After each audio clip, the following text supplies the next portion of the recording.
Hi there, everybody. It's Rabbi Leah, and welcome to Hi There with Rabbi Leah. So I was so happy to be at Seacrest yesterday for almost the entire day, and I saw so many of you, and you're looking great. And it must be those family visits. You're finally able to see your loved ones, and I'm so happy for you. And I wanted to start this morning with a song and a prayer because even though it's 9:30 in the morning and you've already had breakfast and woken up and showered or whatever you usually do in the morning, maybe you haven't stopped to say thank you and how grateful you are to God for having woken up another day. And so behind me is this beautiful wall hanging, which was made at Yad Lakashish in Jerusalem, Lifeline for the Old, which is this amazing workshop where senior citizens in Israel from the ages of about 65 to 100 make the most beautiful hand decorated and embellished and gorgeous creations. This one is all hand embroidered, and it says Mo da ani lefanecha, which means I am grateful before you. Hebrew is a gendered language, and so as a woman, I will say Mo da ani lefanecha. If you are a gentleman, you're going to say Mo de ani lefanecha. But whatever you say, doesn't matter to me as long as you're singing and you're joining me in thanks. Here we go. Moda ani lefanecha, melech chai v'kayam, שהחזרת בי נשמתי בחמלה, בחמלה רבה אמונתך, רבה אמונתך. One of the first prayers you're supposed to say when you wake up in the morning because you are grateful that God has given you another day, that your soul has been returned to your body, and that you are upright. Because, as I always say, any day upright is better than not being upright. So, maybe just a philosophy shall Rabbi Leah. So here we go. We finished on Tuesday by talking about the growth, the rise, of the Hasidic movement, and the Hasidic movement, which came out of uh, much of it out of Lithuania, the Litvak tradition, the Ukraine, Rabbi Isaac ben Yisrael, otherwise known as the Baal Shem Tov, that used to be called the Freilichen, the joyful ones, very much into music and dance and so on and so forth, and informed also by Lurianic Kabbalah, so meditation and a feeling of the immanence of God, that God is right there, not some far place away, but right there with us. And some of the other interesting things about the Hasidic movement were or are the attachment to or relationship with a Rebbe. And a Rebbe is not only a spiritual leader, but they're, in a way, almost, I hate to use the word political, but kind of a political leader too. And families for generations and generations and generations can be followers of the same Rebbe. And they are almost idolized to the point of being like saints. I don't want to say godlike because that would be blasphemy, but saint-like. So much of the movement was, I mentioned, in Lithuania before World War I, and also parts of Russia. And unfortunately, so much of that population was murdered in the Holocaust. And one of the things I did not mention on Tuesday is that the Hasidic movement is one in which the memory of the Holocaust is a critical element, because they feel that their calling and their mission in life is to regenerate the Jewish population that was lost during the Holocaust. And this is why you will see Hasidic family, and particularly Haredi family, which are amongst the strictest of the Hasidic Jews. You will find them to have very large families, very large families. It's not unusual to see between 12 and 15 children in a Hasidic family and in a Haredi family. So this is all because of the need, the desire, the mission to repopulate the Jewish people that were lost during the Holocaust. And you will hear references to that frequently. For those of you who might have recently seen the movie Unorthodox, about the young Haredi woman who leaves um, the sect and uh, moves to, the story is that she moves to Berlin to be with the mother, her birth mother, who had left Haredim many years before, after this daughter was born, because she is considered a citizen of Germany as well, since her mother lives there.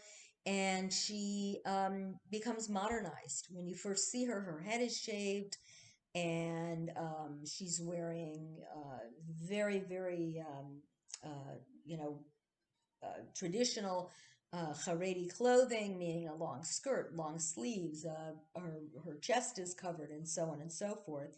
And then she becomes a little more modernized. Um,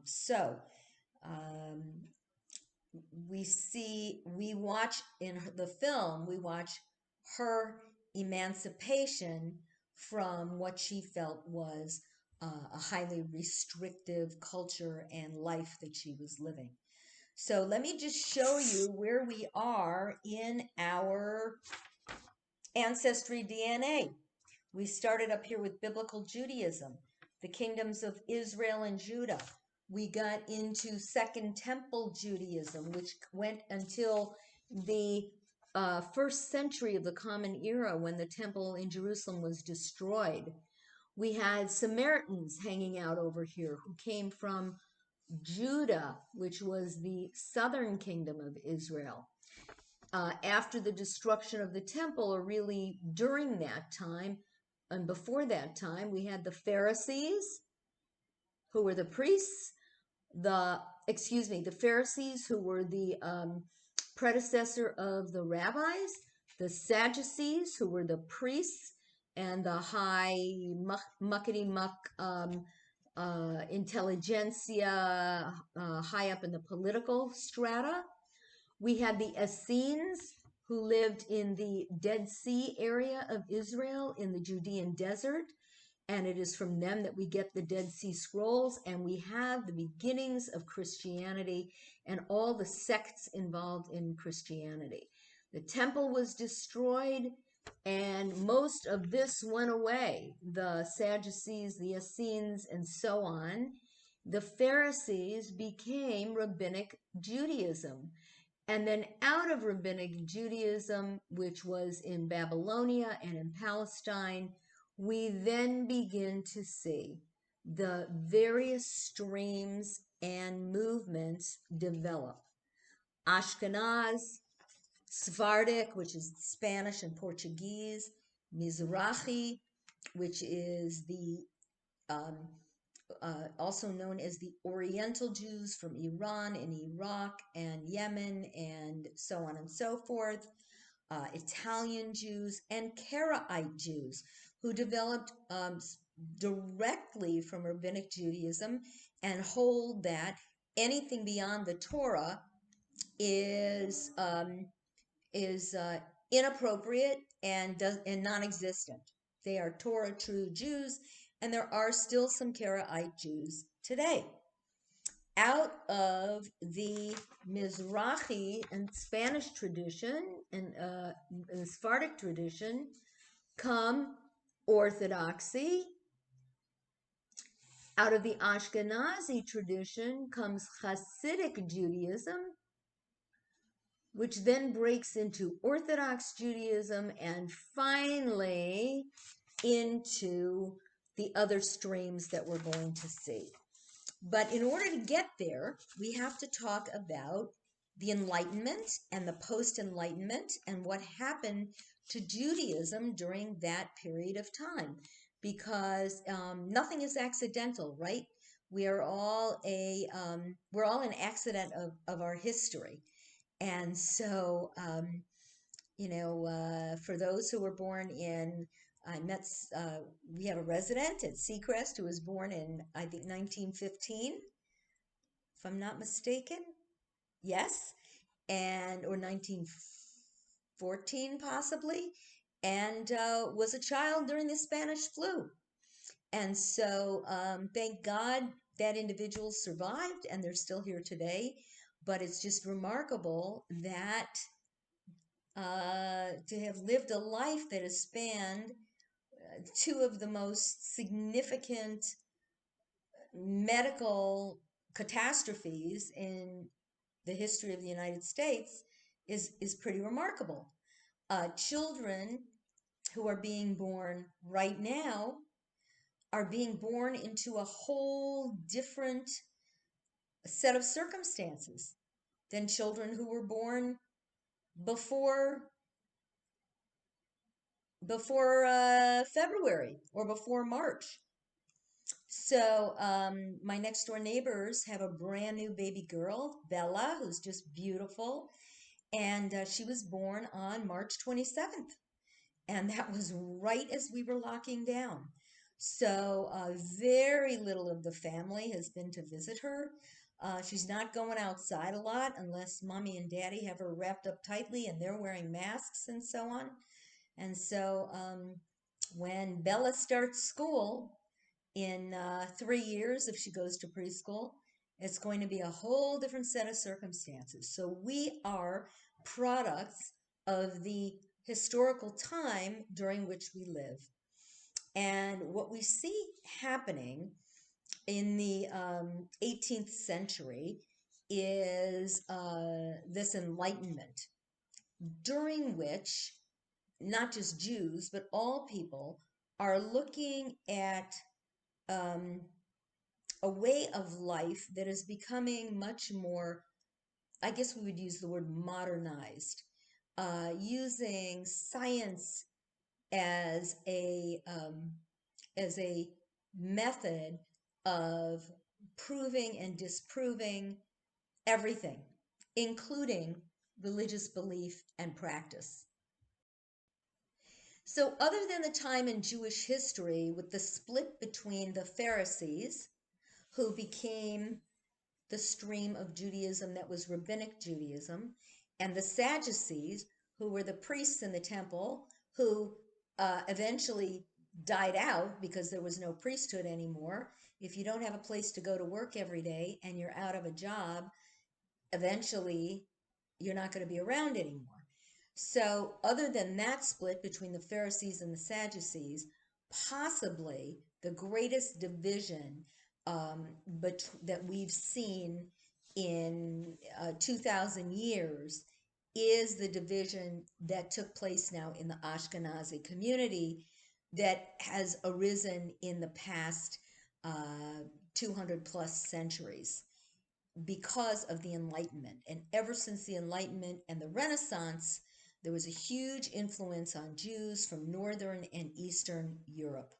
So late 18th century Europe and then the rest of the world was swept up in this by a group of intellectual, social, and political movements that, when you add all those together, were called the Enlightenment. And these movements promoted scientific thinking and free thought and allowed people to question previously religious dogmas that had been unshaken, that were just accepted without question, without cause, and only questioned at your own peril.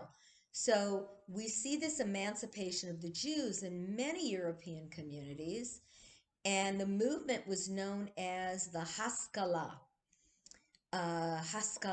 meaning enlightenment. And it was started by Moses Mendelssohn, and he brought enlightenment to the Jewish community.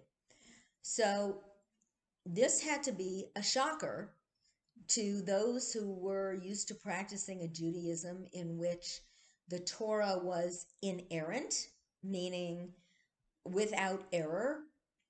And now suddenly there are those who are questioning whether the Torah is the Word of God or whether it's a human derived document that is open to interpretation and open to discussion.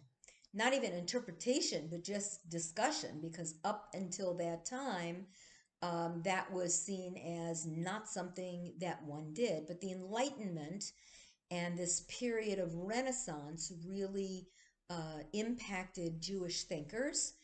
And in response to some of the challenges of trying to integrate Jewish life with the Enlightenment values, German Jews in the early 19th century began to develop the concept of Reform Judaism.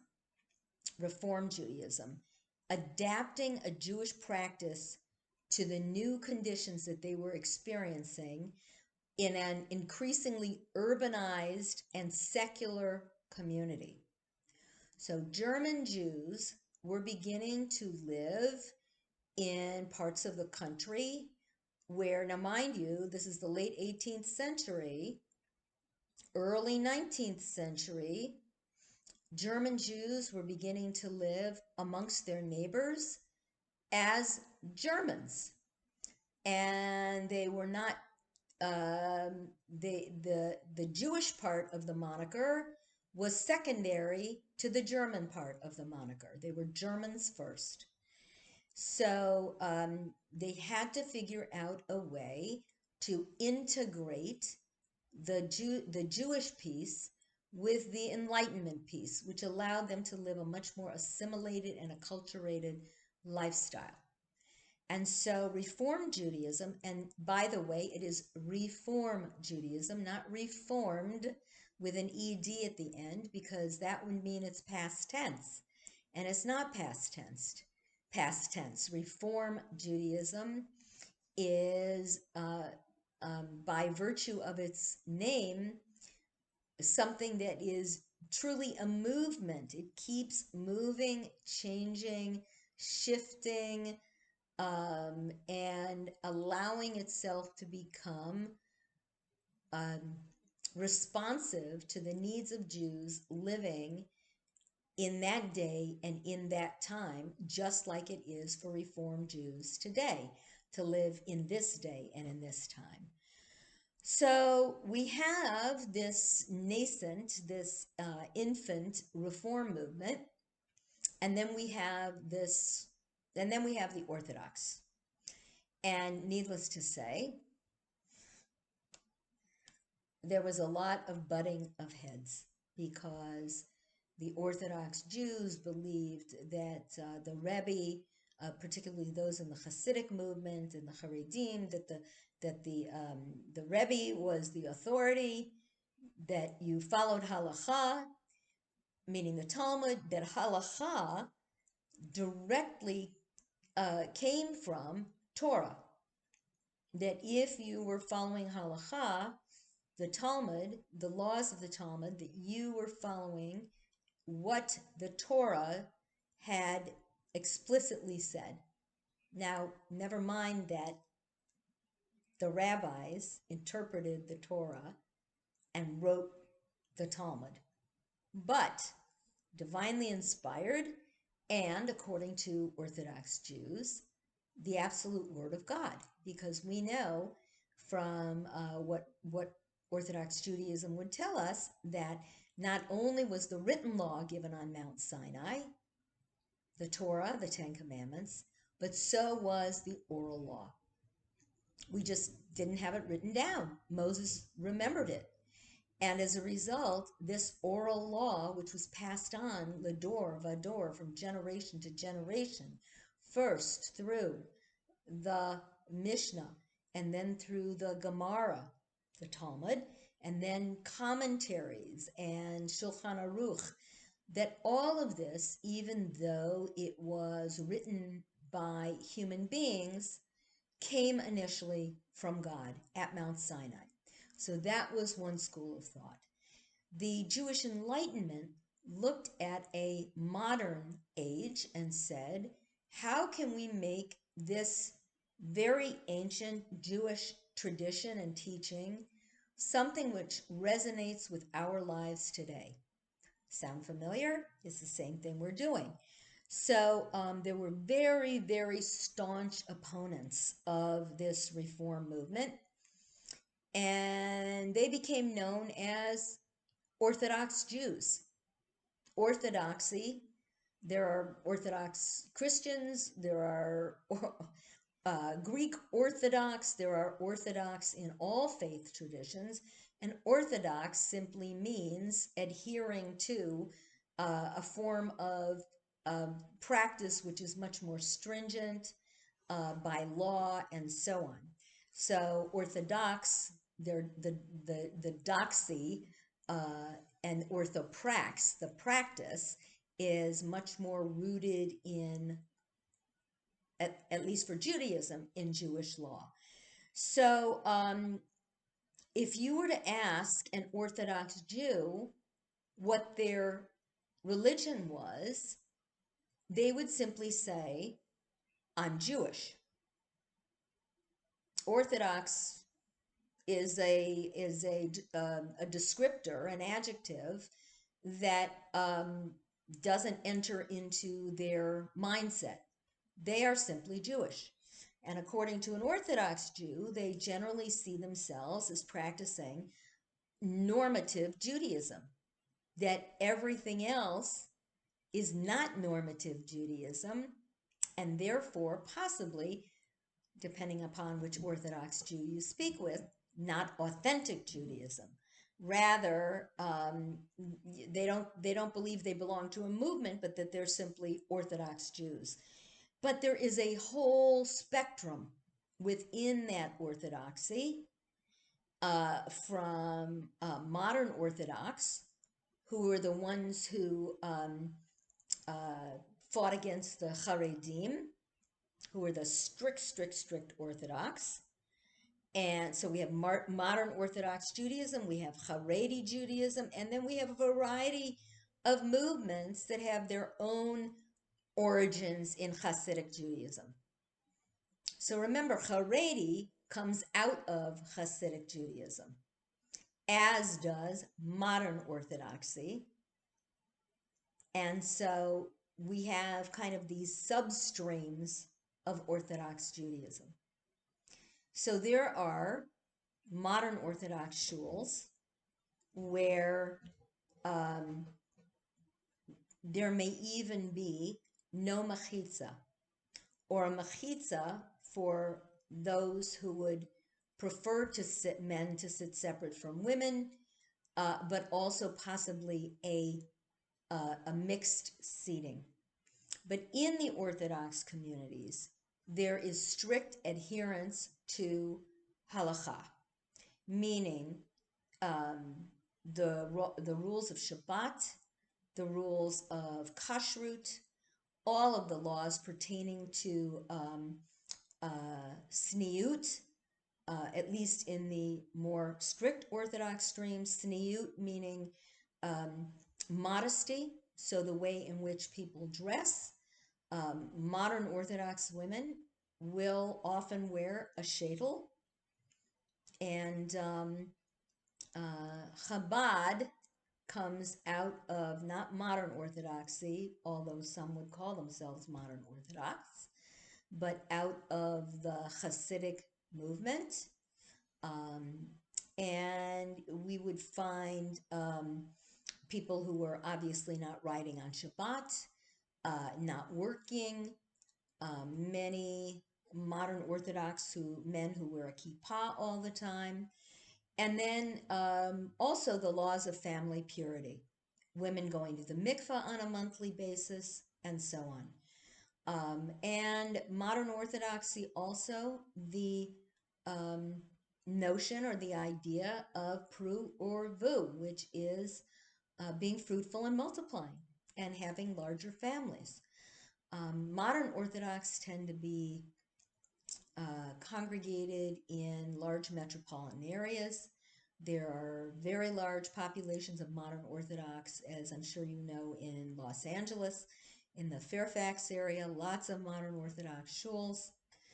And there is, to some degree, a reverence of rabbis, perhaps not to the same extreme as the Haredi movement, but certainly a reliance upon the rabbi as authority, not just for religious practice, but possibly also for day-to-day life practice, because your day-to-day life revolves around Judaism.